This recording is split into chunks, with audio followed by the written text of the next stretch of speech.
Back when the good old boys ran things on Music Row. There were a bunch of young women rising in the ranks real slow. They paid their dues in high-heeled shoes, had moxie, brains, and guts.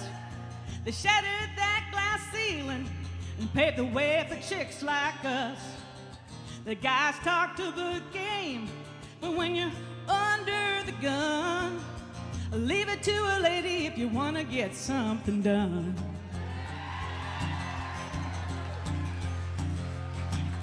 Leave it to a lady if you want to get something done. If you want to see how a company ought to be run.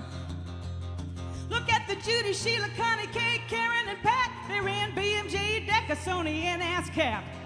They know how to work hard and still have fun. Leave it to the lady when you want to get something done. These chicks worked hard, I'm telling you. They had to do it all, learn how to multitask, while the boss chased them around the desk playing grab ass. They never didn't have the time, had way too much to do. They just sucked it up, learned to be tough, and kept on pressing through. But in the battle of the sexes, guess who won? Leave it to a lady if you want to get something done. From secretaries to CEOs, there ain't much these broads don't know. Demo budgets, royalties, reel-to-reel vinyl and CDs, award dinners, sequin gowns, showcases all over town, power lunches, rider draws, made history with all they did twice the work of any man. Well, it's high time we gave you a hand. Leave it to a lady when you want to get something done. If you want to see how a company ought to be run. Look at the Judy, Shelia, Connie, Kate, Karen, and Pat. They ran BMJ, Dickens, and ASCAP. They know how to work hard and still have fun. So leave it to a lady when you want to get something done. Yeah, leave it to a lady when you want to get something done. I love you, ladies. Thank you for what you did for us.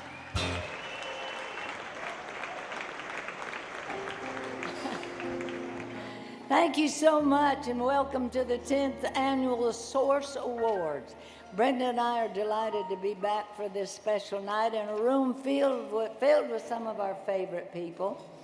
And thanks, Karen, for kicking off the night. Great tribute to all these honorees, and right on is all I have to say.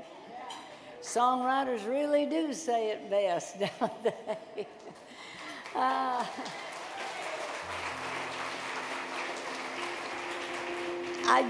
I want to say especially how wonderful it is for me to have Brenda back here with me. I have to tell you, it got awful lonesome up here last year, and I could sure use your help. But the best help came tonight when I found out that Charlie Monk is not helping. Oh. We're okay, Brenda. Well, thank you, Jeannie, and it is good to be back this year. Want to thank all of you for your thoughts and prayers during my convalescence. With my back surgery, I'm up and walking, and we'll soon be back out rock and rolling on the road. So it is a pleasure to be with all my friends and colleagues. We're also excited to be getting if you will, kind of a sneak peek at the new home of the Musicians Hall of Fame and Museum here, courtesy of Joe and Linda Chambers.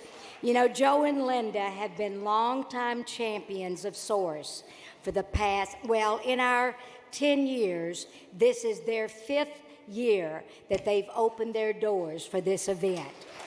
And we thank them so very much. The exhibits are not yet installed, but you can already see that they're well on their way to creating a beautiful space.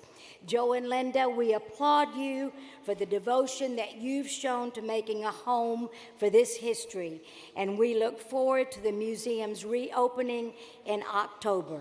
Again, thank you for your hospitality.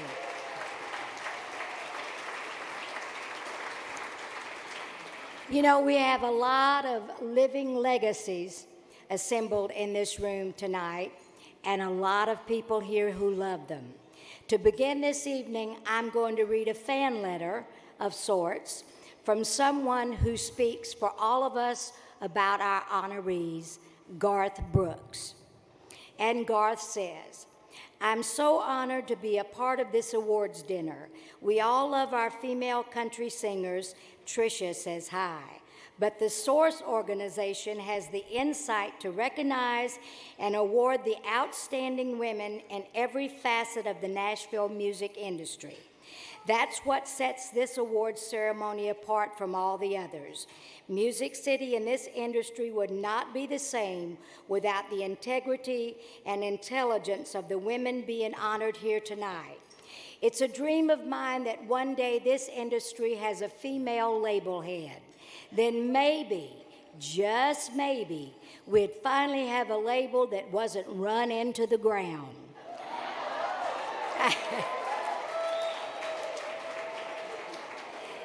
At some point in my career, I've crossed paths with all the recipients here tonight, either through Capitol Records, ASCAP, various publishing houses, public relation ventures, or Hall of Fame activities. I would love to share some stories with you, but I have promised a few of the ladies on this list that I would never share those stories in public. To Sheila, Connie, Karen, Judy, Pat, Kay, and Judy, thank you for the hours you've dedicated to the art of music and the music business. Congratulations.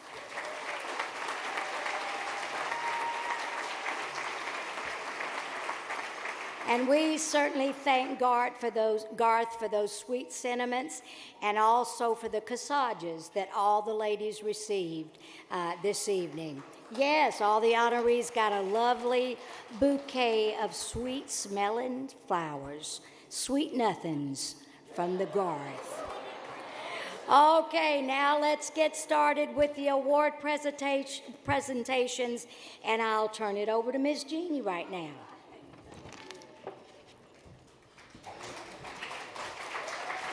Thank you.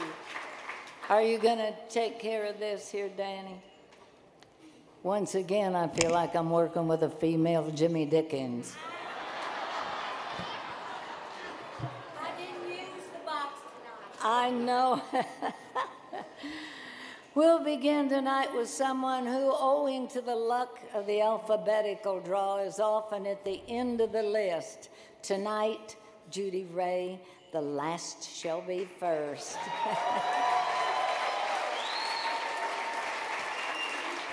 Judy never imagined she would enjoy a 4-decade career on Music Row, but looking back, it seemed meant to be, as one opportunity was all it took to get things going. As a young single mother, she had a pleasant but dead-end job in a doctor's office and decided it was time to look for something that might offer a chance for advancement. After her first visit to an employment agency, she was sent that very afternoon on her one and only job interview to Columbia Recording Studios, which had an opening for an engineering clerk. As it happened, she met with studio secretary Polly Roper, oh my goodness, and herself a future Source honoree, and in short order found herself in the midst of the music business, about which she knew very little. Wait a minute.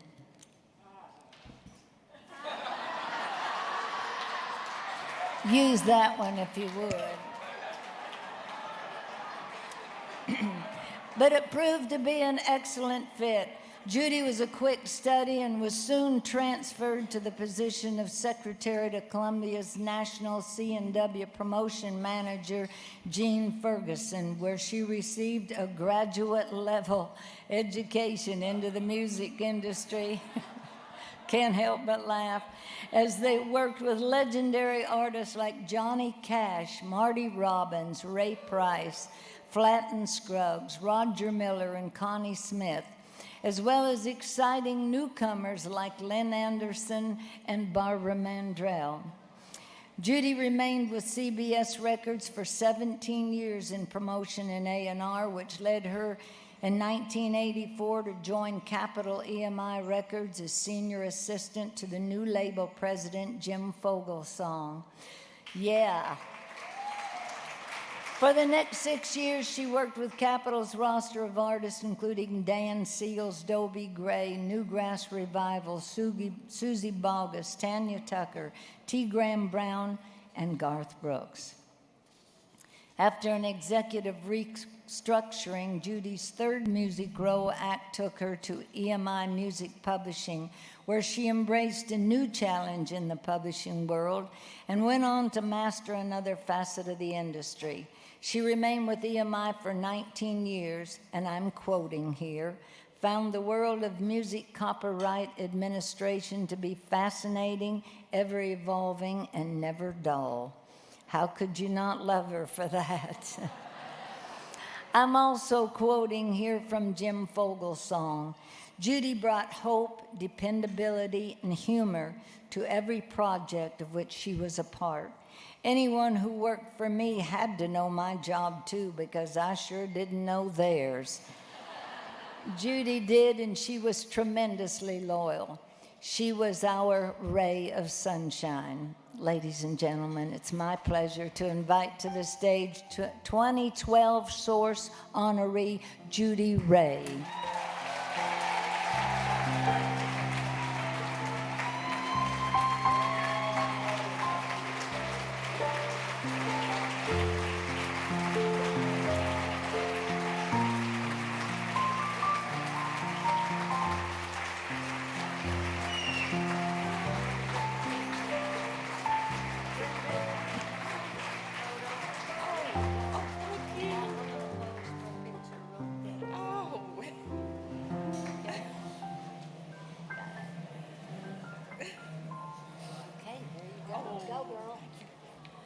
Oh, I've been so nervous about getting up here in front of people that I wrote down some things so that I'll probably stumble or something.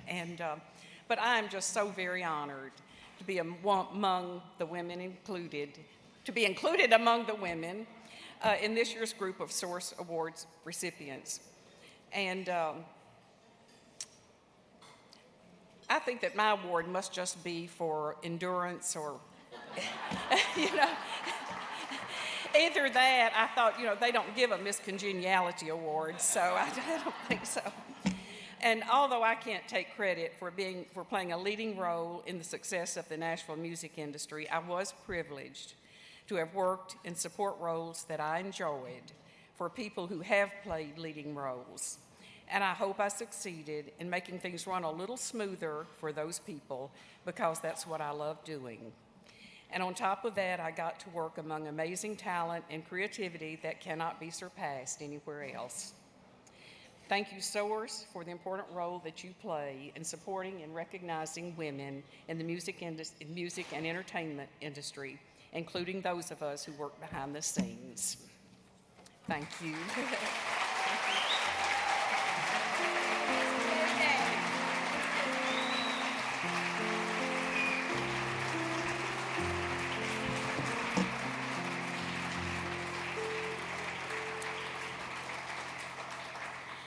Let me say thank you to Ronnie Brown for our music tonight.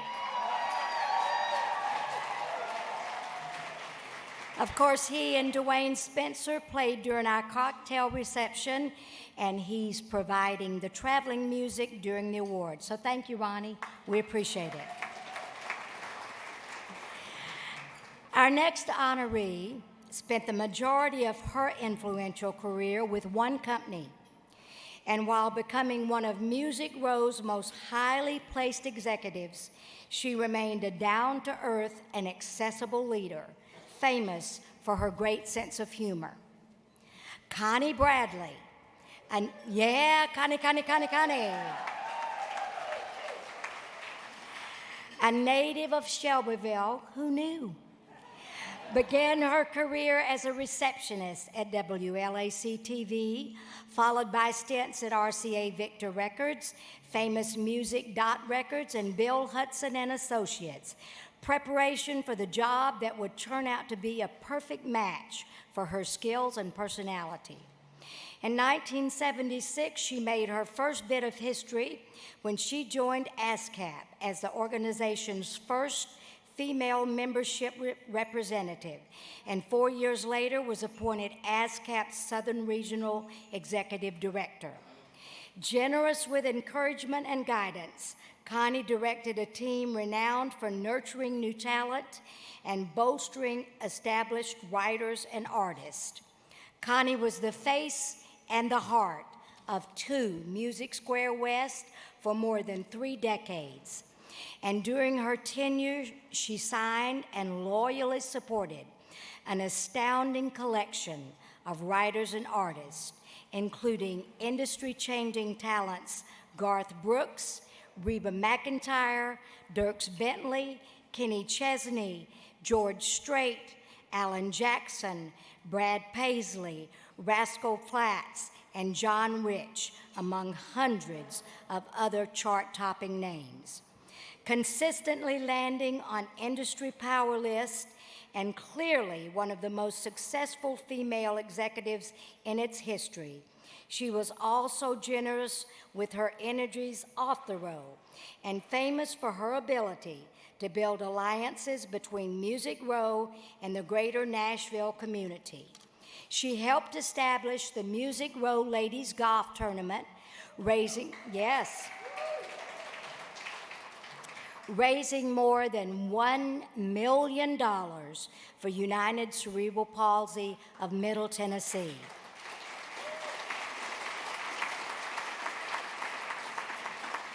She also co-chaired successful fundraising events for the NSAI Legislative Fund, St. Thomas Women's Breast Center, Gilda's Club, and Baptist Hospital.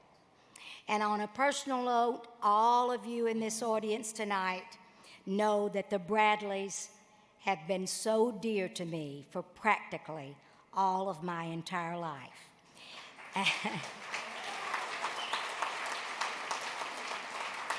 And so it is with a warm feeling of family pride that I lead the cheers for none other than Miss Connie Bradley.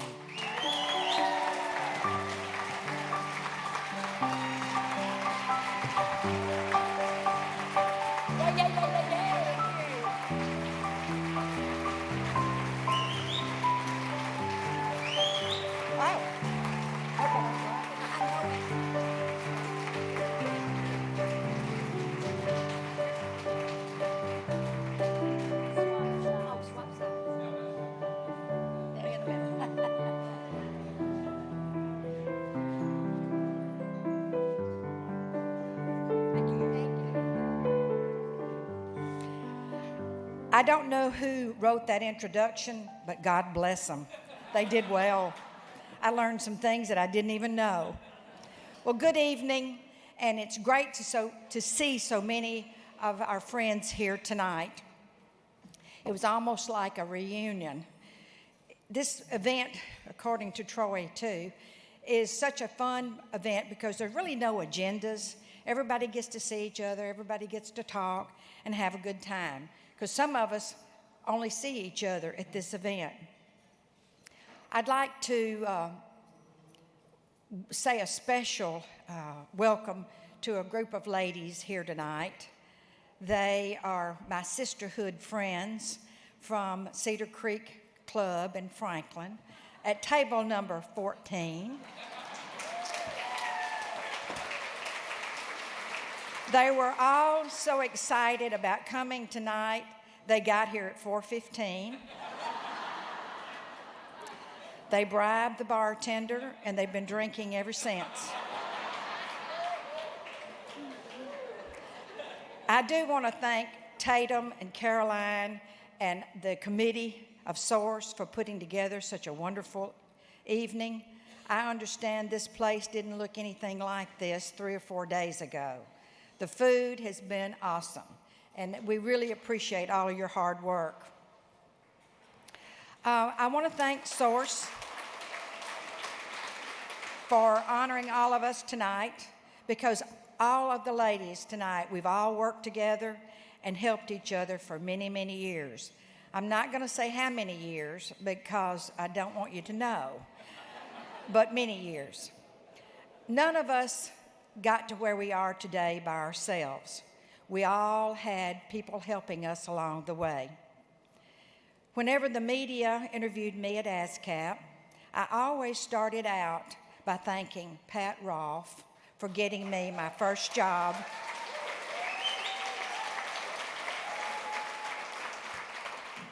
For getting me my first job in the music industry. And not one single soul ever printed that.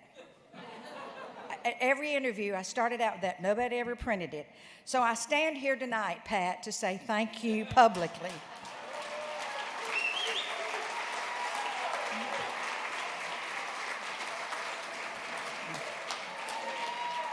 Okay, that's enough. She'll have her time later. Back then, when she did this, Pat was working for Hill and Range Music, and that was one of the big publishing companies out of New York. One of their catalogs was Gladys Music, owned by none other than Elvis Presley. In essence, Pat worked for Elvis. Well, I was impressed with that. She had a great job, and her day went kind of like this. She'd mosey in around 10 o'clock in the morning. She'd work I'm serious. She would work a couple of hours, take a 2-hour lunch, go shopping, and then she'd come back in the afternoon, and she'd work with some songwriters. Artists like Johnny Cash would come by to listen to songs. And if Elvis was in town, she'd be ordering in seafood from New Orleans or wherever his favorite food came from. Then she would leave about 5 o'clock and go hang out at a local watering hole with a bunch of songwriters and music publishers. So as I said, she had a sweet job. On the other hand, I worked as a receptionist at Channel 5. You see where I'm going, I can tell. My day started like this. I came screaming in at 8 a.m. in the morning. I had a 15-minute break in the morning, 1 hour for lunch, not an hour and 5 minutes, 1 hour. A 15-minute break in the afternoon, and clocked out at 5 o'clock. Well, it didn't take me long to figure out my job sucked. So I called Pat one day and I said, if ever a job opens up in the music business, call me. So 3 or 4 days went by and she called and she said, I've set up an interview for you at Famous Music. So I said, fine. I went for the interview. I got the job. And seriously, little did I know that one move would change my whole life. So thank you, Pat.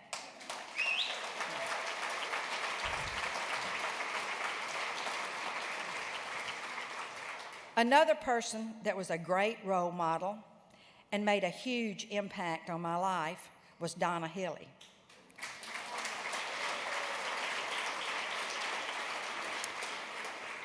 I watched Donna rise from a secretary to become the president and CEO of Sony Music Publishing in Nashville, a position that no woman had ever held. We were very close. as many people said, we were like two peas in a pod, or sisters by choice. I could write books about all of the stuff that Donna and I got into over the years. But you know, lots of good things came out of the stuff that we got involved in. And I assure you that if I did write these books, they would be on the bestseller list. I have to be careful and not to talk too long about Donna, or I will get emotional, as my voice is beginning to crack now. But we're all blessed to work in the music business. It's fun and it's exciting. There were days at ASCAP, not many, but a few, days at ASCAP that I felt really guilty taking a check because I was having so much fun, but I took it anyway. So thanks again to Source. It's a great organization for women in music, and we should pray for all women in need throughout the world. Thank you.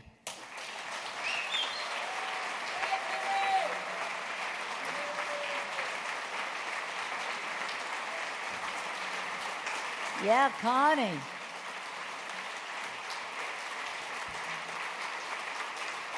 Wonderful. You're amazing. Can I get you to write a script for me someday? The career of Karen Conrad is a classic example of working your way. Yeah, you can do that.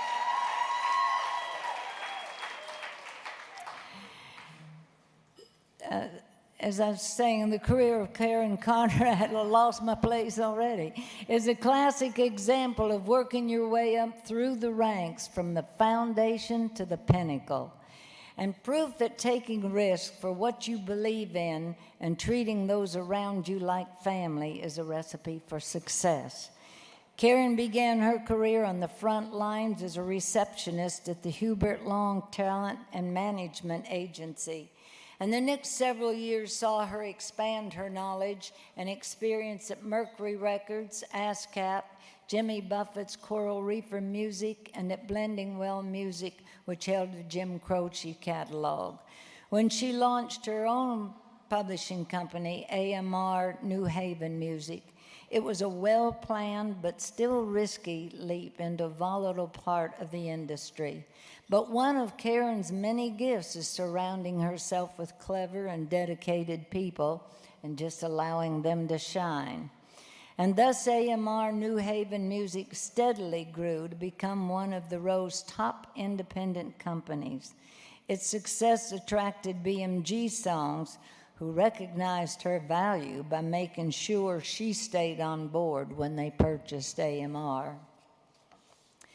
Through these two publishing ventures, Karen and her team nurtured the careers of a stellar stable of writers such as Karen Staley, Bob Reagan, Ed Hill, Amy Mayo, Bill Luther, Marcus Hummon, Hugh Prestwood, Josh Keir, and Craig Wiseman. And it's no exaggeration to say that this corner of the publishing world contributed some of country music's biggest and most memorable songs of the 1990s and early 2000s, including Amazed, Bless the Broken Road, Cowboy Take Me Away, The Good Stuff, But for the Grace of God, Let's Make Love, and Keeper of the Stars.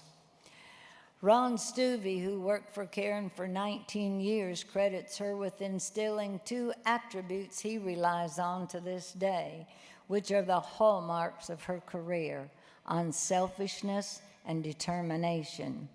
These qualities were successful within a small publishing company with one staffer and 3 songwriters, to the world's largest publishing company with a staff of 10 and dozens of songwriters.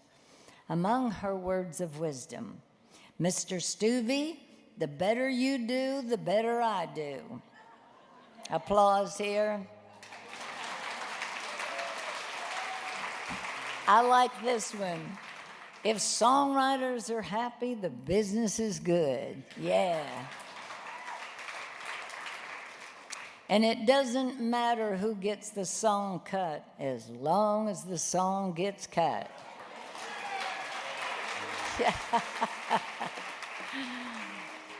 After nearly 2 decades of very happy songwriters and great business, Karen retired as Senior Vice President of BMG in 2007. She then turned her considerable energies to the Nashville community by launching another venture, this time helping homeless families transition to permanent housing through the Nehemiah Project. It's a perfect continuation of her efforts to build community and strengthen relationships wherever she is. Ladies and gentlemen, please welcome Karen Conrad.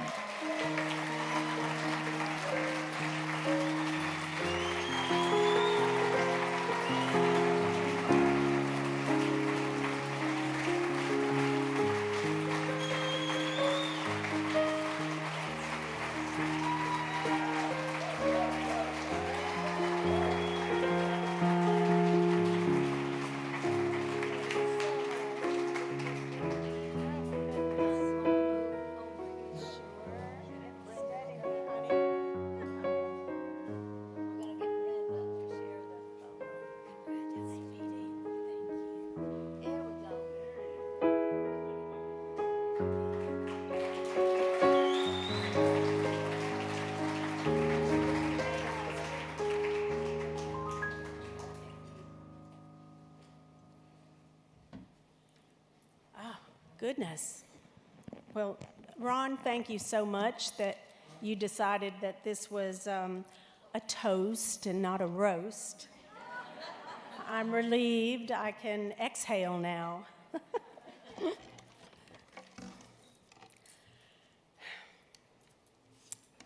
Well, first of all, I am so fortunate to be included in this special group of women of whom I admire so much.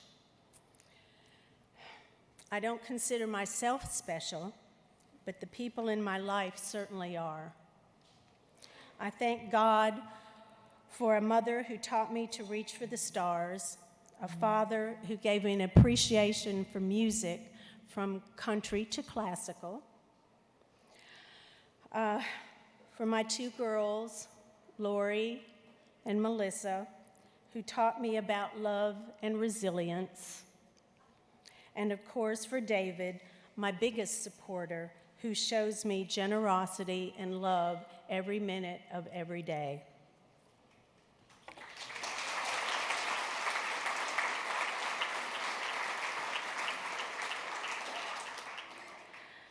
There have been and are many encouragers in my life who have helped me and inspired me. Charlie Monk,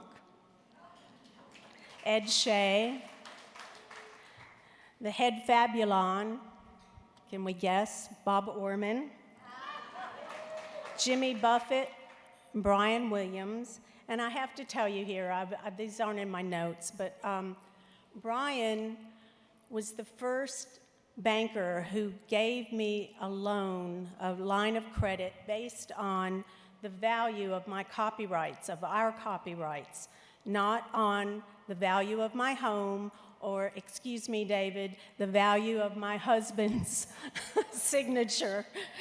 And I'm so grateful to him for that.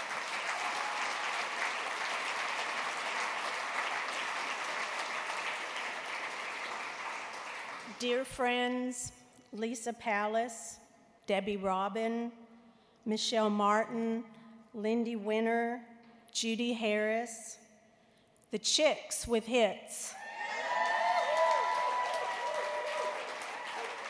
Girls rule, chicks rule. How would we make it through without each other?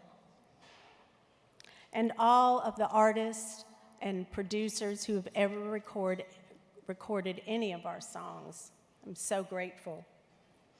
Chuck Neese, Don Light, Tommy West, you gave me a chance when I was clueless about almost everything.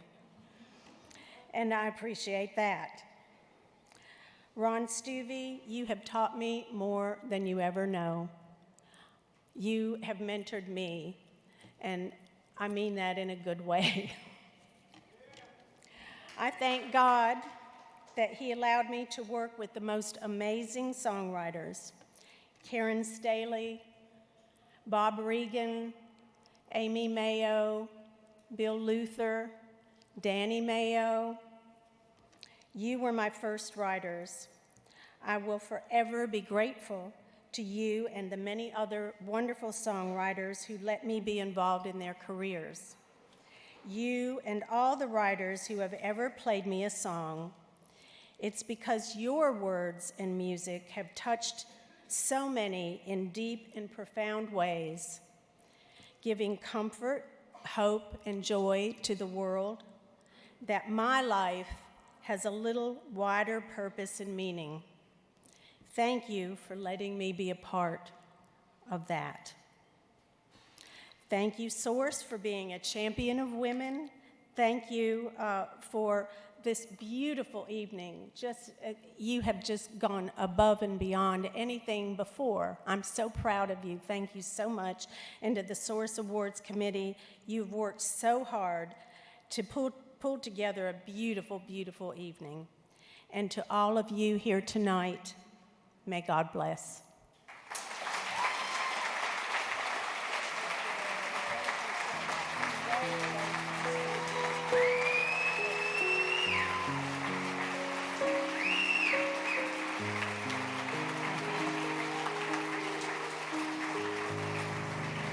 Thank you, Karen.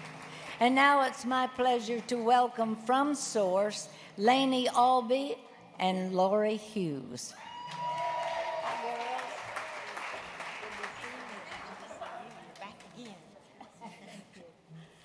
Hello, everyone. I'm Lainey Albee, the current president of Source.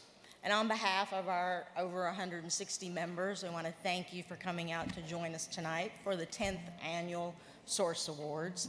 And we're very special honoring the ladies tonight. I mean, we wouldn't be here. We wouldn't have Source if it wasn't for these ladies, and we want to thank them very much for that. Source is, yes, they deserve it. Our selective organization is made up of women in the music business in Nashville, and they're professionals, they're executives, they're entrepreneurs, and we gather every month for luncheons and sometimes in the evening for networking.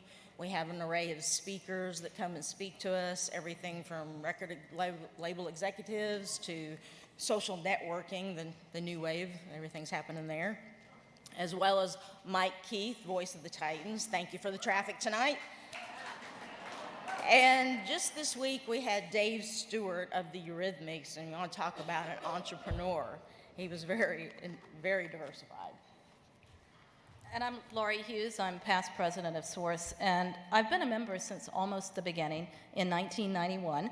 Our early meetings of maybe 10 to 12 of us were held around this fantastically large ottoman in Donna Hilly's living room. And it was a completely different organization, and it was wonderful at the time, and we very much miss Donna tonight, sorry. We later moved to Connie Bradley's living room, or the ASCAP conference room, which is where our meetings take place today. Thank you, Mark. And I just wanted to say, as Lainey did, that there are so many of us in this room who would not be here without the ladies tonight. Thank you, Pat, and thank you, Connie, and everyone else. Source was conceived by Kay Smith in 2003.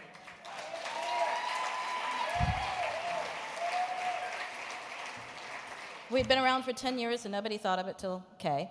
And it was to honor women who played a vital role in founding and building the Nashville music industry. I think Karen Staley said it best, but the women who founded and built the Nashville music industry. You know, the ones that were in the office working while the guys were playing golf?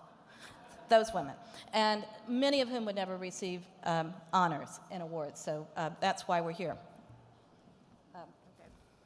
So. Okay, we want to mention that we're saddened by the losses of two of our past honorees, Barbara Orbison and Frances Preston.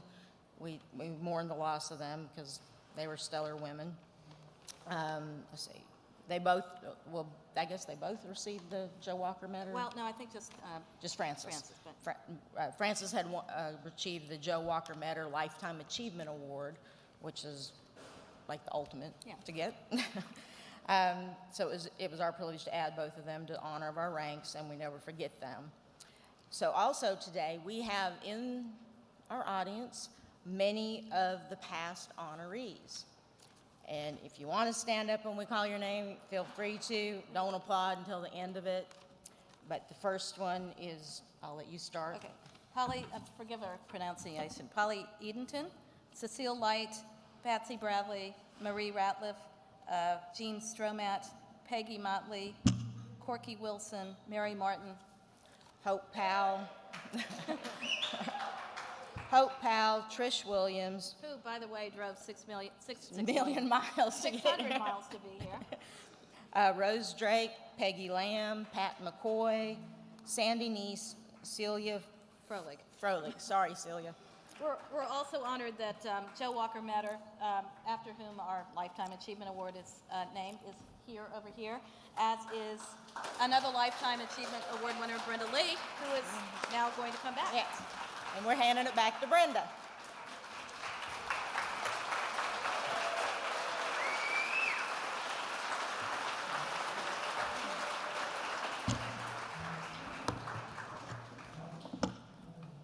Okay, I've lost my place. Hold on. I am especially pleased to talk about our next honoree, my high school classmate, Kay Smith.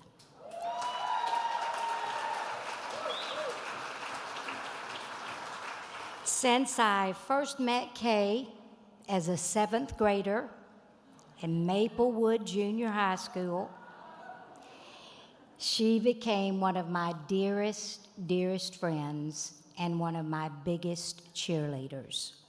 We were like Mutt and Jeff all during high school. She was the big, tall girl, and I was the little bitty, short dwarf down on the bottom. And she protected me, believe it or not, from some of the other girls that didn't see fit to like me. Yeah, and she wrote me while I was overseas on all those arduous trips that I used to take for months at a time, and we'd write back and forth, and she would let me know if my boyfriend still liked me or if he had gone on to another girl or what was happening in high school, and you'll never know what that meant to me. She was so loyal, and I was more interested in getting a letter from Kay than I was playing a full stadium in Tokyo, Japan. So she's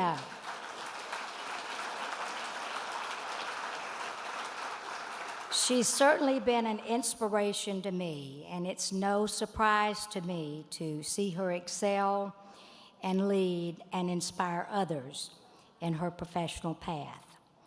Kay began her career in 1972 at Nationwide Sound Distributors and then at Columbia Recording Studios, where she discovered her love for the industry. She then moved to Capitol Records as secretary to Frank Jones, where she worked with artists such as Buck Owens, Merle Haggard, Freddie Hart, Anne Murray, and Gene Watson. Yeah.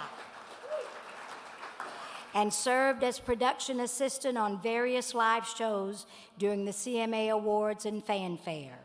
In 1983, Kay returned to CBS Records and stayed through its consolidation with Sony, eventually rising to vice president of A&R administration.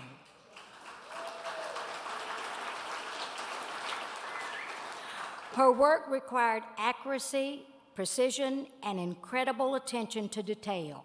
And Kay's excellence was invaluable to staff producers like Steve Buckingham, Blake Chansey, Doug Johnson, Bob Montgomery, Paul Worley, and Mark Wright, as well as to flagship Sony artists like Johnny Cash, Vern Gosdin, Dixie Chicks, Roseanne Cash, Willie Nelson, Patty Loveless, Mary Chapin Carpenter, Dolly Parton, Tammy Wynette, and Miranda Lambert.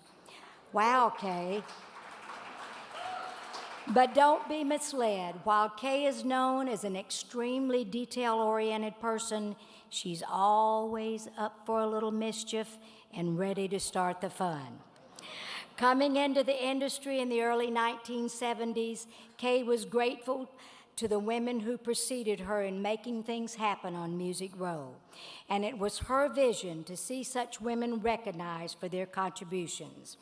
In 2003, she presented this idea to Source, and now we've arrived at our 10th year of saluting pioneers, trailblazers, ceiling smashers, and unsung heroines. After leaving Sony Music in 2006, Kay joined Joe and Linda Chambers at the Musicians Hall of Fame and Museum and was instrumental in finding a home for the Source Honorees exhibit at the museum, the first exhibit installed here in their new home. It's my great, great pleasure to add my dear friend Kay Smith to the list of Source honorees. After a career shining the spotlight on others, it's now your time, girlfriend. Ladies and gentlemen, Kay Smith.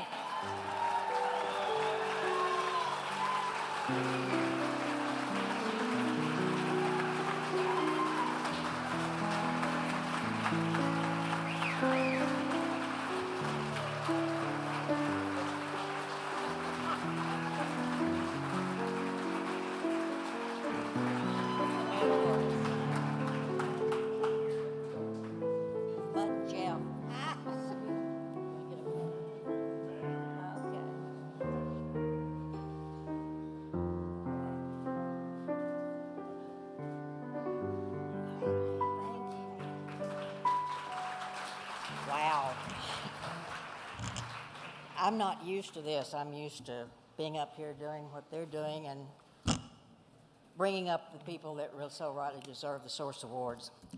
I appreciate all of the women that came before me and the women that will be coming after me. It's my pleasure to be inducted into Source as an honoree with these other wonderful women that are being honored tonight. I appreciate Source, and I especially appreciate all the awards committee for all the work that you've done. I've made so many friends during my career in the music industry. I probably shouldn't say one group in particular, but I'm going to. Ray Eddington, who, as most people know in this room, is one of the original members of the A-Team. A group of us friends were at his house with his wife, Polly Roper Eddington, one night. Brenda was there also. And he had been out with Pig Robbins, another A-Team player. And when he got home and he saw all of us there, he called Pig back and he said, "I've come into my house and I think I'm under the Jefferson Street Bridge. All of these CBS bitches have been here drinking wine at my house while we've been out all night." And we had a good time. But since that time, we became known, there were 8 of us that became known as the CBS bitches, and all of us did work at CBS Columbia Recording Studios. They have been lifelong friends, not as long as Brenda and I, since junior high school, can you believe it? I also want to say thank you to Charlie Monk, Brenda, and Jeannie for helping me out with the Source Awards every year since 2003. Well, Jeannie came 4 years later, but she's been invaluable too, and I appreciate so much what you guys and Charlie have done. I thank you. I thank all of the people that hired me, from Betty and Joe Gibson to Frank Jones to Roy Wunsch, and to those who inherited me and had to put up with me after they came there, because it became known that I stayed there longer than most of them did, I guess. But I've had a wonderful career. I wouldn't take anything for it. It's been my pleasure working with everyone I've ever worked with. They have been and still are very dear to my heart. And I hope that, don't want to forget the people that worked with me, as some of them are here tonight, Susan Myers, Tanya Derry, Deb Castle. There are many more that worked with me over the years, and I so appreciate y'all making me look good and helping me. Thank you for this award. I appreciate it.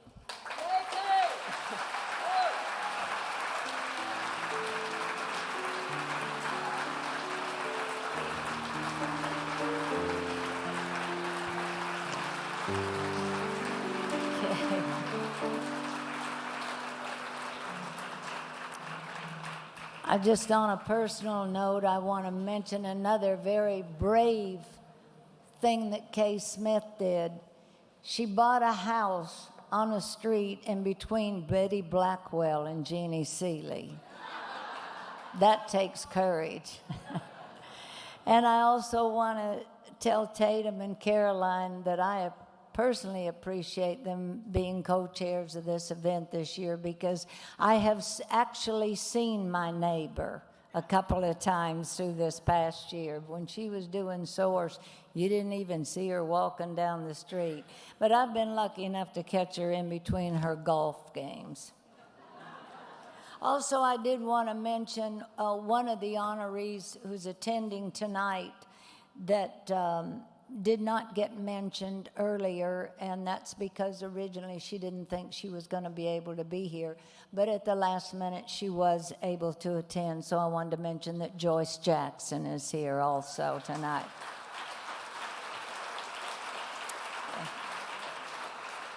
Our next honoree came to Nashville to pursue a dream of becoming a broadcast journalist, but instead it was she who made news as a fearless and peerless record label executive. When Shelia Shipley Biddy arrived from Kentucky, her original dream made a detour when she took an entry-level job at Fred Foster's Monument Records, home to Roy Orbison, Larry Gatlin, Chris Christopherson, and discovered a new path. 3 years later, Shelia moved to RCA Records, where President Joe Galante made her part of the promotion team. She was one of the first women in the male-dominated field of radio promotion, and she made the most of this opportunity to learn from the best. After 5 years, Shelia moved up MCA Records for a huge career boost when Jimmy Bowen named her Director of Sales and Marketing. She continued to scale new heights, being promoted to Director of National Promotion in 1985, and later under label head Bruce Hinton to Senior Vice President. During her tenure, MCA Nashville was named Country Label of the Year 7 times by Billboard magazine. Yeah. And 3 times by R&R magazine, and the promotion department garnered over, get this, 135 #1 singles. From such superstars as Reba McEntire, Vince Gill, George Strait, and Trisha Yearwood. In 1994, Shelia was named Senior Vice President and General Manager of Decca Records, becoming the first woman to sit at the helm of a major record label in Music City. Yes. Under her leadership, the Landmark label helped establish Mark Chestnut, Leanne Womack, and Gary Allen as exciting new stars. Thriving on new challenges, Shelia led Viviton Records as Executive Vice President and later segged into management at Hallmark Direction Company, reuniting with her with John Doris. I love you, John Doris. I know, I'm in line. With whom she worked at her first music industry stop, Monument Records. By the way, I worked with John Doris at Monument Records also. Thank you again. Last year, she returned to radio promotion by leading the team at Flying Island Entertainment. Her remarkable achievements in 2 of the toughest areas of the business have certainly inspired and empowered others, and her influence has been great. At one time, almost every VP and promotion on Music Row had worked for her, and she proved her commitment to encouraging other women as a co-founder of Source. Shelia didn't set out to make history, but she definitely did, and we're sure proud to honor her here tonight. Would you please welcome to the stage 2012 honoree Shelia Shipley Biddy.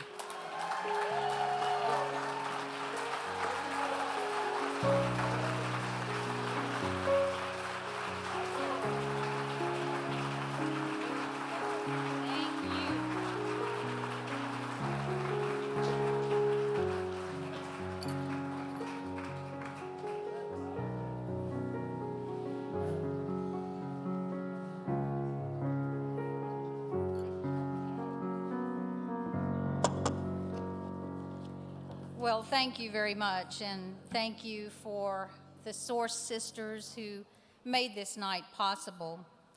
I don't think I can begin to thank you for this honor and the recognition from Source. When I left Scottsville, Kentucky, and came to Nashville many years ago, I never dreamed I would one day stand before a group of people like yourselves and accept an honor for being part of the contribution of an industry that I've come to love so very much. I didn't know a single soul in Nashville, and when I started that first day at Monument over 36 years ago, it was pretty frightening for a kid from Kentucky with a high school degree and a little bit of college. Today, I look around and I see so many people in this room who went on to be my friends and became my Nashville family. And I mean that sincerely, because there's no way I could do what I do without the support and love of the people that have surrounded me for so many years. As a matter of fact, I couldn't even accomplish what I have today without those people, and many of the women that have spoken here tonight have said that very thing. If anything, this award is shared with most of the people that are in this room because you were there partnering with me. While there were a very few successful women in the music business when I got into it, my mentors have all been men, and that's okay too. Fred Foster and John Doris gave me a chance to answer phones at Monument. That led to a job offer at RCA where I met Joe Galante. And he let me call radio stations back then when there were no women who call country radio stations. They were a few in hip-hop, pop, black music, but not in country music. And after thinking about it over a weekend, he said, if anybody can do it, you can do it. I trust you, that you may be the first who can pull that off. No one ever taught me how to do it. And so I had to just kind of look within myself and say, how do you do radio promotion? And the only way I knew to do it was to be honest. And I think that integrity that I had with radio, it was hard for them to understand if they asked me, did I personally like a record? And if I didn't, I would actually tell them that, no, I didn't, but it was my job to get it played. So since that was a very honest statement, sometimes I got the ad anyway, because they had never faced that. It's always, yeah, man, this is the greatest record ever come along. So that worked to my advantage sometimes. Later on, when I got the chance, Jimmy Bowen was really the person who gave me the real step-out chance. He was a man who would throw you right out in the water and tell you to swim, whether you knew how to or not. But he was my life preserver, so to speak. I mean, he protected me in a few months. He put me out there to do radio promotion, and it was a frightening time. I tried to talk him out of it. I said, you don't want a woman doing radio promotion. You don't want to, they're just going to be ragging on the regionals saying, you work for some broad. What does she know about radio promotion? And when he told me that every regional wanted me to take that position, it was a turning point in my life, because many of those men were 20 years my senior, and they had respected me for the guidance that I had given them. And that was, again, an important part of my life to have that opportunity. He went on to let me do some pretty big things, but without the promotion teams at MCA and Decca, we could never have accomplished those 135 number one records that she talked about. And that doesn't even include the countless number 2s, number 6s, number 11s that we had along the way. Those are the numbers that all promotion people hate, and there were a lot of those. But it was Bruce Hinton who offered me the chance to run Decca Records. And those 5 years as general manager were life-changing for me. And they were for many of the artists that we signed to that label. Here I go, I fast forward, and today I'm working for my very first woman boss, Ms. Nancy Eckert at Flying Island. So we've come full circle. And for a shameless plug, Gwen Sebastian charted on the Billboard chart this week, and I'm proud of that. Source is a women's organization about networking and learning and sharing. It started with an idea over lunch when Judy Harris and Pat Roth and I were talking. And those of you who've worked with me know that I can be very detail-oriented. I can be very task-oriented. I don't always go out to lunch and network and do the things that I ought to do. And at the time, I had the utmost reverence for Donna Hilly and Frances Preston.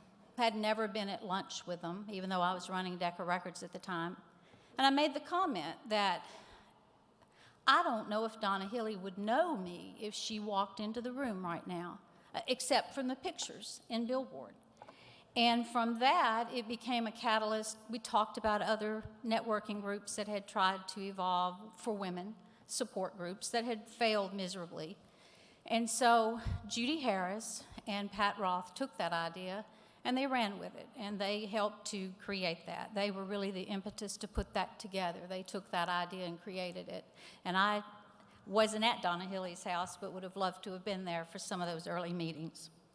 And as Jeannie said earlier, it was Kay Smith who said some years ago, we need to recognize some of the women behind the scenes who not only were executives in the industry, but had pivotal points working for producers and label heads, and really were running a lot of the operations on the day-to-day basis. I had the great luck and great fortune of working with Katie Gillen at MCA, who was a woman like that, who I have the utmost respect for.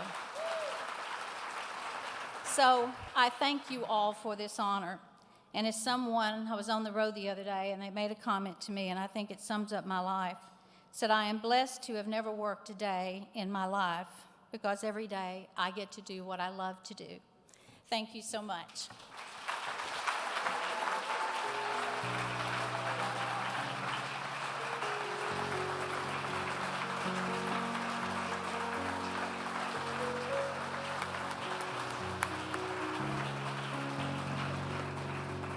Well, I used to make copies for Shelia about 20 years ago. And I was really bad at it, and I had a smart mouth, and she should have fired me about 5 times. And I really appreciate that you didn't. Thank you. And to Kay, we of all people certainly appreciate everything you've done for the last 9 years, for Source, for the awards, for women in the music industry. Thank you so much.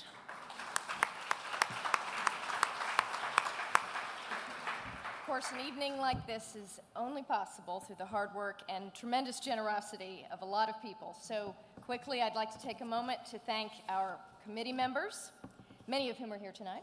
Sarah Brosmer, Linda Chambers, Lori Cloud, Denise Fussell, Kathy Gurley, Laurie Hughes, Misha Hunke, Margie Hunt, Jill Napier, Betty Sanders, Barbara Turner, Judy Turner, and Lindy Winter. And of course, our amazing sponsorship chair, Shauna Collins. All of our generous sponsors are listed in the program, led by our Red Rose sponsors, City National Bank and Martin Albee and Associates. And please look at Martin Albee and Associates a couple of times because we accidentally left them off our website. And also thanks to our Yellow Rose sponsors, the Country Music Association, Flood Bumstead McCready and McCarthy, Flying Island Entertainment, the Harry Fox Agency, Major Bob Music and Bob Doyle and Associates, Sony ATV Music Publishing, and Sony Music. Again, oh, go ahead.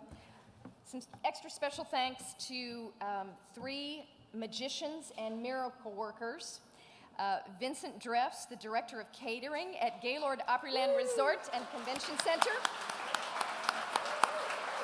Hollis Malone, who is the Manager of Horticulture at Gaylord Opryland. Mike Markwood of Freeman Decorating, and also the wonderful crew at OSA Corp, who have been absolutely fantastic and help us transform this space as well. So thank you, thank you. Again, we're extremely grateful to Gaylord Opryland Resort and Convention Center for providing the dinner, the tables, the chairs, the centerpieces, and the flowers. And many thanks to their amazing staff for their service to us. Y'all have been unbelievable. And there's one more special thanks, and it's really special to me. My dad is here, Christy Houck, who founded Christy Cookies 100 years ago. Not really, Dad, but he is here, and he's going to be serving a special Bravo Gelato drink called Bravo Affogatos, especially for the Source members, with lots of Baileys and lots of gelato. So the party will continue in the lobby when we're finished, so we can take lots of pictures and celebrate more and more. So now we'll continue with Jeannie.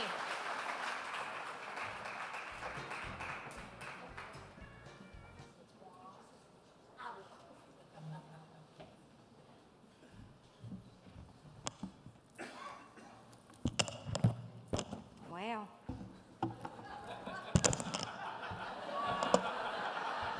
I am in the biz.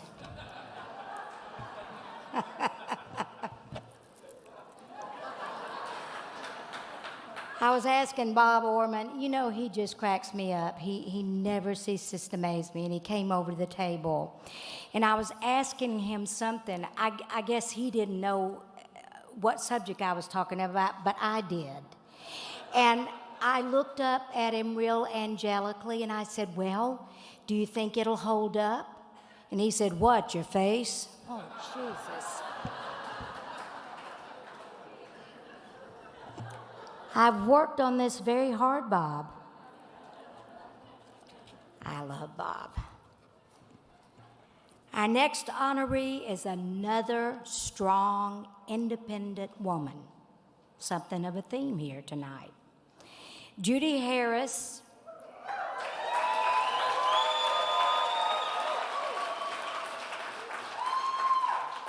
started her music row career at ASCAP as executive secretary to writer, publisher, publisher rep. Oh, there's a difference, isn't there? Charlie Monk, yes. Excellent training in the intricacies of songwriting and publishing, as well as in its colorful characters. In 1977, she and Charlie left the Performing Rights Society to reopen April Blackwood Music with an impressive roster of talent such as Earl Thomas Conley, Keith Stigall, Dottie West, Jim McBride, and Guy Clark, among others. 9 years later, she ventured out with her own publishing company, a courageous move which added to her reputation as a tenacious representative of her songwriters. Judy's drive and passion were rewarded by scoring several #1 singles, including George Strait's What's Going On in Your World, which was named ASCAP Song of the Year in 1991, and by landing a record deal for Mark Colley. For the next 2 decades on her own and also in a BMG co-venture, she's provided songs to the likes of Shenandoah, Pam Tillis, Linda Davis, Leanne Rimes, Winona, Craig Morgan, John Michael Montgomery, and Montgomery Gentry, including the immortal Did I Shave My Legs for This by Dina Carter, and Tequila Makes Her Clothes Fall Off by Joe Nichols.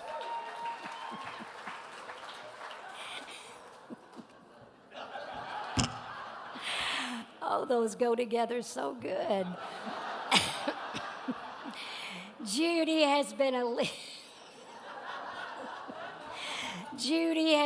leader in supporting other women in the music business. In addition to co-founding Source, she also co-founded Chicks with Hits, which I would like to be one. I am a member, aren't I? I am a member of Chicks with Hits. Don't have one, but I'm a member of that group. The female pitch group catering to artists and producers. A woman of big energy, big accessories,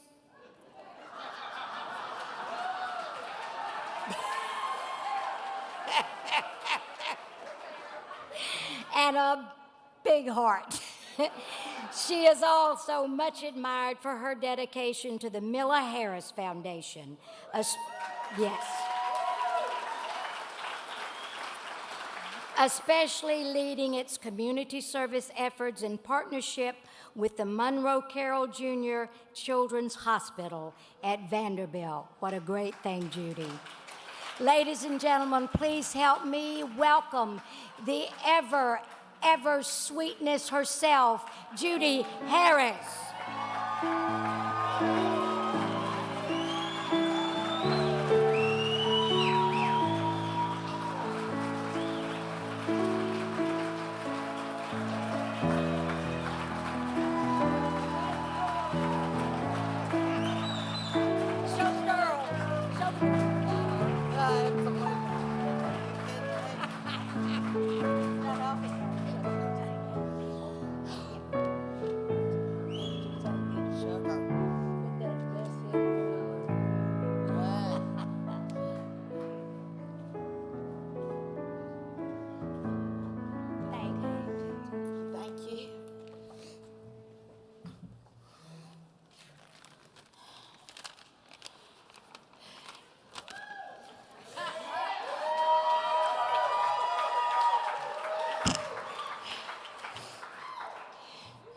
I've gotten a lot of advice about what to do in a situation like this, and it's not relevant.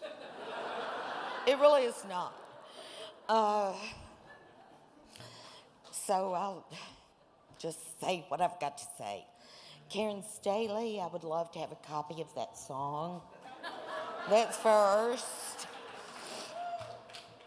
Karen Conrad, we are such great friends. I know when your birthday is. Judy Wray, you read this with no glasses. What's up with that?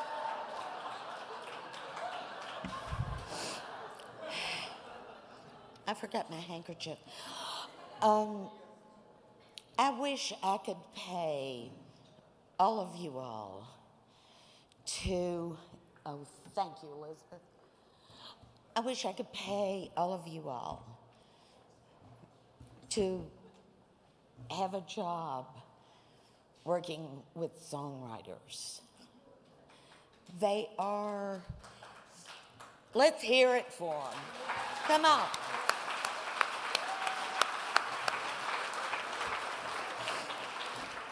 They are the absolute heart of what we do in the music business, in my opinion. I do want to thank Joe and Linda Chambers, who you just can't thank them enough, you know. They are so fabulous, and they have always been so supportive of Source, and thank you for opening up your house, Joe and Linda, to us.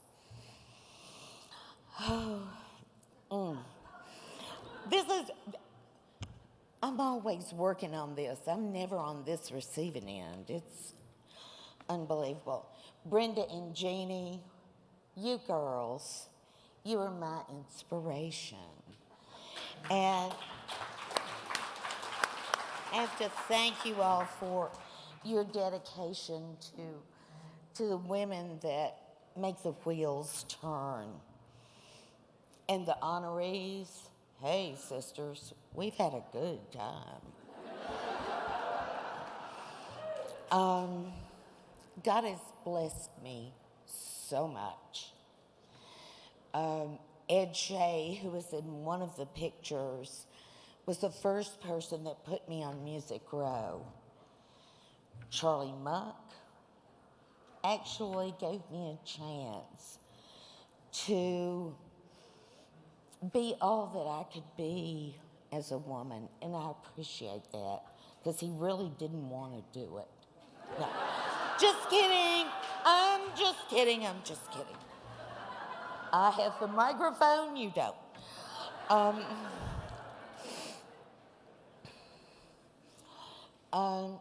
The Chicks with Hits. God so blessed me with them. You girls stand up. You deserve it.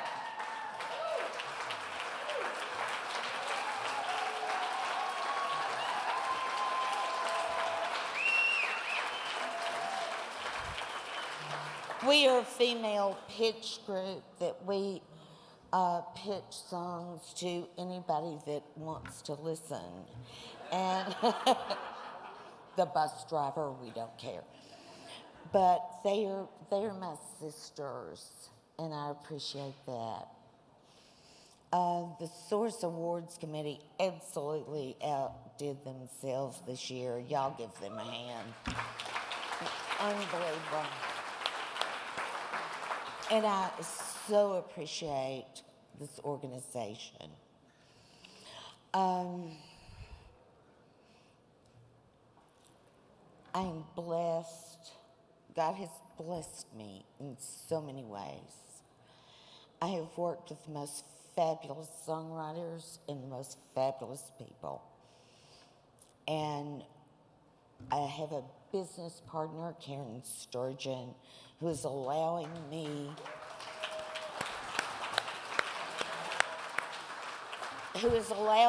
to continue the dream, not just for me, but for our writers who we are so blessed to have. Mason Douglas, Jim McBride, and Denise Locke.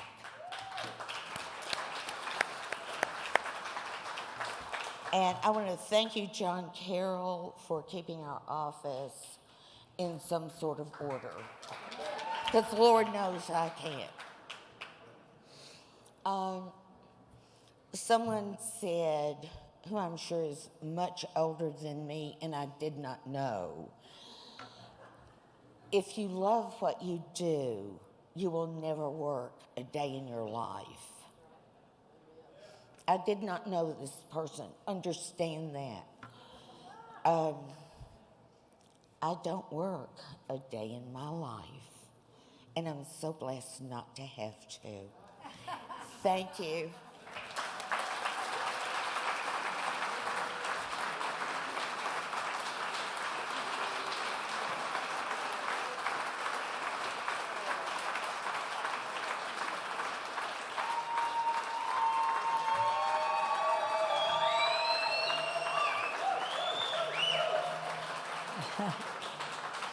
That's great, Judy. I do want to mention so many of the ladies have mentioned Charlie Monk. I assume he paid you. Now, I did ask Charlie, I said, why are you not going to be involved with Source this year? And he said, Jeannie, I just can't. And I said, why? And he said, well, I'll tell you, I'm just exhaustipated. And I said, what does that mean? And he said, I'm just too tired to give a crap anymore. But how about a hand for Charlie Monk for the support he has given all of us? We do love you, Charlie.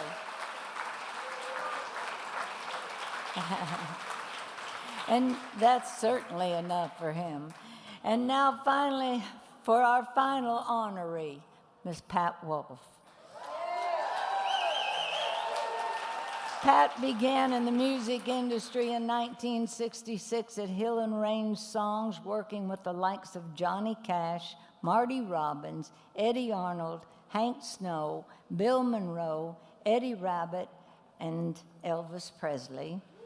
That's some way to start a career, don't you think? The lessons she learned from these stars enabled her to develop a keen ability to spot talent and understand what artists need to thrive. Her career soared, and within 6 years, Pat was named general manager of Hill and Range, becoming one of the first women to head a major publishing company. After Chapel Music bought Hill and Range, she then helped lead Chapel to the top of the publishing mountain. The company won the title of ASCAP Publisher of the Year 7 times and boasted a roster of Hall of Fame songwriters like Rory Bork, Charlie Black, Randy Goodrum, Johnny McRae, Ray Van Hoy, Lang Martin. After her success at Chapel, where she rose to vice president, her next chapter took her to ASCAP, joining the membership relations team headed by her longtime friend, Miss Connie Bradley. Yeah. Recognizing the need to support the next generation of women executives, she was a co-founder of Source and the Music Row Ladies Golf Tournament before cheer that, before retiring from ASCAP in 2010 as vice president. Pat is a dynamo and a straight shooter. In fact, her willingness to tell it like it is, including the hard truths, is the big reason why she was so appreciated and loved by her writers and colleagues.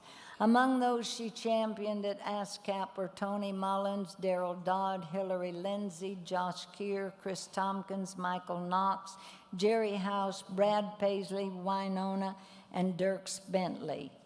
Speaking of Dierks Bentley, ladies and gentlemen, would you welcome Dierks Bentley?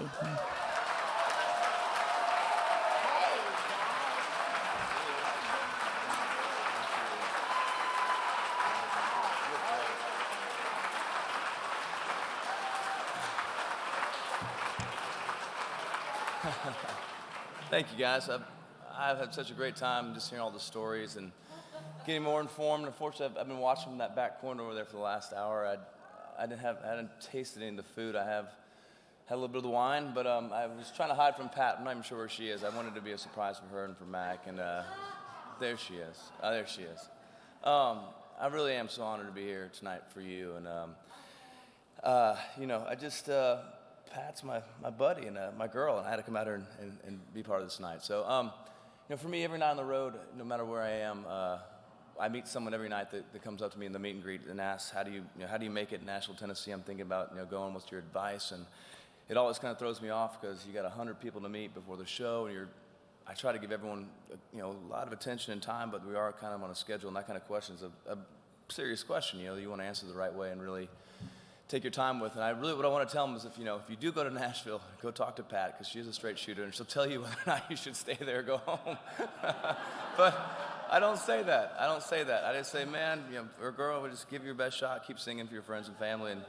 But that's what I want to say. I first got introduced to Pat in 98 or 99, I can't remember now, it's been such a long time, but through a mutual friend named Mike Ward, and I can tell you right now, it's single-handedly the biggest, most important day of my career to this date, still meeting Pat, for so many different reasons. That one, just to all of a sudden have a friend on Music Row. I mean, when you first move to town, it's such a big town, and I knew the areas between 4th Avenue and 5th Avenue really well, maybe too well. But 16th and 17th scared the hell out of me, and just all of a sudden have this friend, and not just any friend, Pat Rolfe is your friend. It's a big deal for a new kid, and it was just, like I said, like one of the greatest moments of my life. And through Pat, ASCAP really became my home and a place where I could actually, get my guitar and carry it out of my truck and walk into a building on Music Row. I mean, those are feelings you never forget. That's a really big deal when you have just a tiny, huge dream and a tiny spark, and you're trying to grow that thing. And through ASCAP, I met a lot of, people from the ground up, and had a place to write songs in the writing rooms. And But of course, the coolest thing was hanging out in Pat's office. You know, you'd walk around there and see, you know, she'd have stacks of pictures lying around of, you know, just people from Brad Paisley to, you know, way back in the day, the good old days, and she'd share those stories about the good old days. And there'd be CDs and demos, and which, you know, I was all checking those things out. And but then I also remember this really, in my mind, it's like this gigantic red felt marker. I'm sure it was just like a red, you know, ink pen, but in my mind still, it's like she pulled out this big red marker, and I'd hand her my song and across the table, and she'd pull this huge red. Didn't break. Right there. Looks like my guitar, it's got a hole in it now. No, I'm kidding. It's good. I'd hand her my songs across the table. You write these songs, and you get them all printed up on nice pieces of paper, and you're new to being a songwriter, so every song, you know, you hold on to the songs forever. You wrote this thing 5 months ago, and you still think it's the greatest song, and your friends and family tell you you're great. You hand it to Pat, but Pat gets the pen out, you know, and she's like, you know, writes that, and then, oh, that's pretty good, a little circle on that, and then just you know, kind of back to you.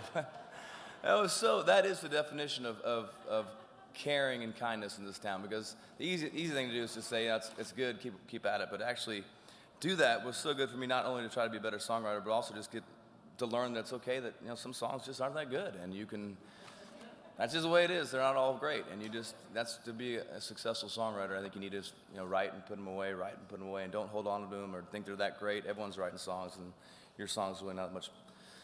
It's not that special, although it may go on to be special. But it's good to learn that, because when you first move here, you know, I always think about writing with Tony Martin now, who just writes it on a Post-it note, and that's, you know, these great songs he writes on Post-it notes, and that's it. You know, when you first move to town, you're typing your stuff up and putting it in a 3-ring binder, and it's like. So there's a lot of valuable lessons learned in Pat's office. I also remember one time a little flask of Jim Beam kind of slipped out of my backpack, and I thought that was pretty cool. You know, I'm living it like the real guys, and Pat was like, "No, that's not cool. Don't. What are you doing? That's not cool.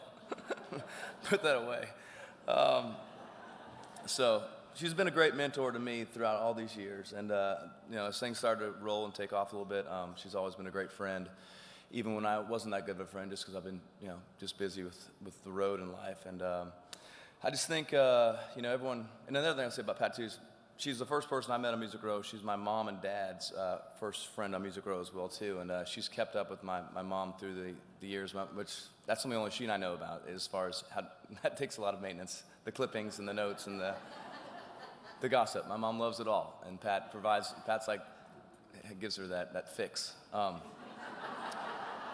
You saved me a lot of hours on the phone answering questions about, you know, who's marrying who or what, you know, that's but you know, everyone gets in this business for different reasons, and they get different things out of this business, different things. But I'd say about Pat is just she really cares. She cares about the songs. She cares about the songwriters. She cares about the artists. She cares about all her friends, and I'm honored to be your friend. And I love you, Pat. So congratulations on your award. I'm glad I can be here.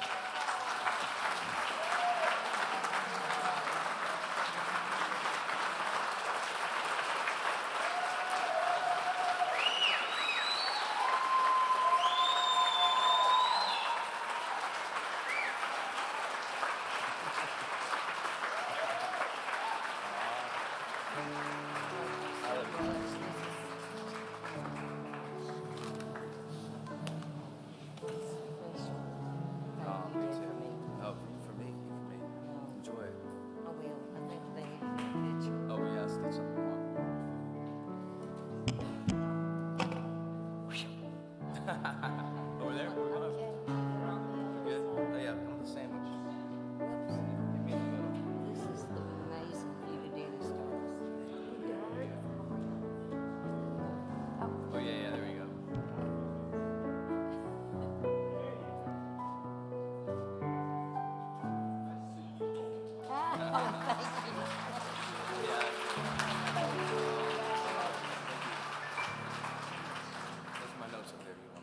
I'll keep them.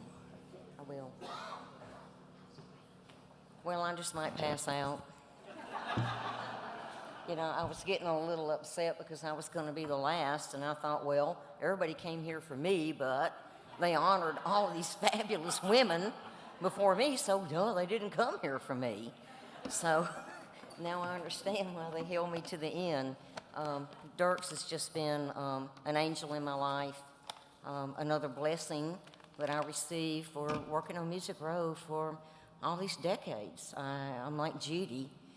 You know, when you love what you do, it's not a job, it's a joy. And Judy stole my thunder again because Karen Staley, I want those lyrics.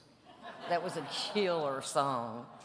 You know, Connie Bradley was so sweet to talk about me, but what Connie doesn't understand that we made full circle, because when Chapel Music was sold to Warner Brothers Music, then she turned right around and gave me an opportunity to go to work at ASCAP.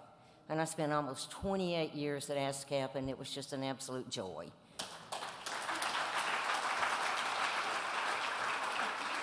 Now, I'm not going to lie. I have not been to a showcase since I left ASCAP, which has been a whole lot of fun. You know, my precious husband of 42 years, Mac, really enjoys coming home at night, calling me 6 minutes out, and when he walks in the door, I hand him a drink. And I fix dinner for him every night, and I hope we're blessed with 42 more years of marriage.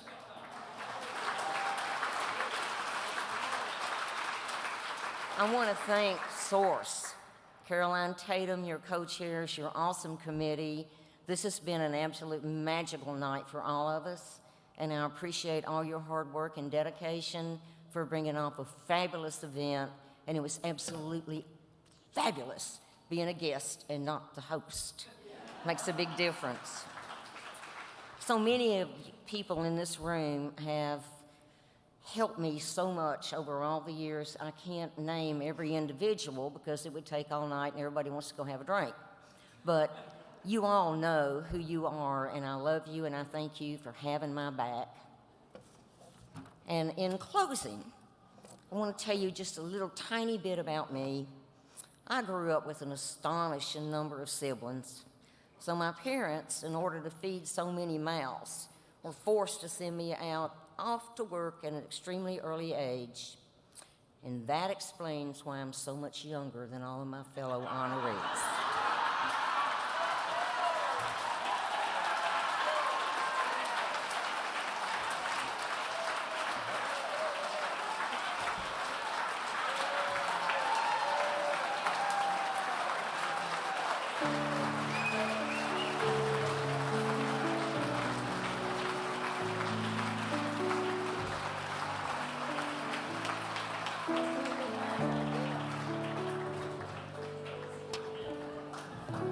Well, I think that about wraps up the 2012 presentations for Source.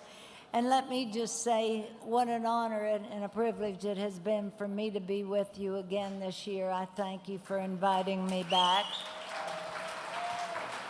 And don't forget about the Christie Cookie Party following this. And just before I say goodnight, let me bring up Caroline and Tatum. If Caroline and Tatum would come up, please, I would appreciate it. Just, yeah, right up here. Here we go. She's got the cookies in hand, I think. Come on up here, girls. This ends the first Source Awards for Caroline and Tatum and their crew. Haven't they done a wonderful job?